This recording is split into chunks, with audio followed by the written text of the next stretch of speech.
filière française de la construction bois est-elle sur le point de prendre son envol?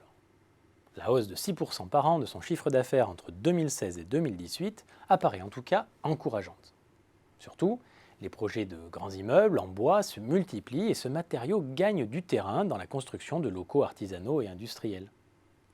En outre, avec l'entrée en vigueur de la réglementation environnementale RE 2020, qui fixe des plafonds en termes d'empreinte carbone pour les nouveaux bâtiments, le recours au bois sera encouragé.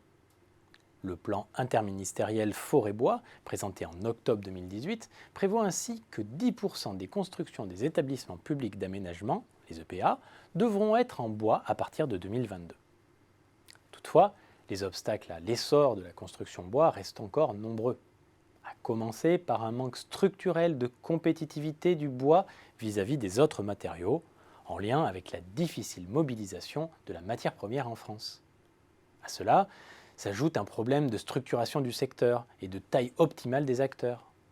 Parmi les 2080 entreprises actives en France dans ce domaine, 60% d'entre elles sont des TPE de moins de 10 salariés. Une grande partie des intervenants ne disposent donc pas des moyens suffisants pour engager les investissements nécessaires à leur développement, alors que les économies d'échelle sont fondamentales dans cette filière pour réduire les coûts de production et proposer une offre compétitive. Dernier point noir, la réduction de plusieurs dispositifs d'aide publique et la raréfaction du foncier près des grandes métropoles qui pèsent sur la construction de logements. Pour se développer, les acteurs s'implantent dans de nouvelles zones géographiques. En 2018, 3 régions concentraient près de la moitié du chiffre d'affaires de la filière. À l'opposé, les Hauts-de-France, l'Île-de-France et PACA ne représentaient que 8% de l'activité en 2018, alors que ces territoires comptaient pour près de 20% des constructions de logements individuels. Afin de pénétrer ces marchés, les opérateurs misent sur l'expansion de leur réseau d'agences. Le constructeur de maisons individuelles Amibois a par exemple créé un réseau de franchises et récemment inauguré 2 implantations en PACA et une dans le Nord.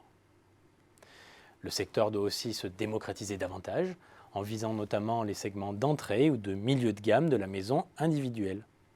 Plusieurs acteurs ont ainsi récemment lancé des offres centrées sur les autoconstructeurs, comme Gara qui propose une maison en kit à construire soi-même. Il s'agit aussi de poursuivre la diversification des activités en s'adressant au segment du logement collectif et tertiaire au fort potentiel de croissance. Mais cette démocratisation ne pourra se faire sans investir sur l'image de la construction bois et dépasser ce côté rustique qui peut encore lui coller à la peau.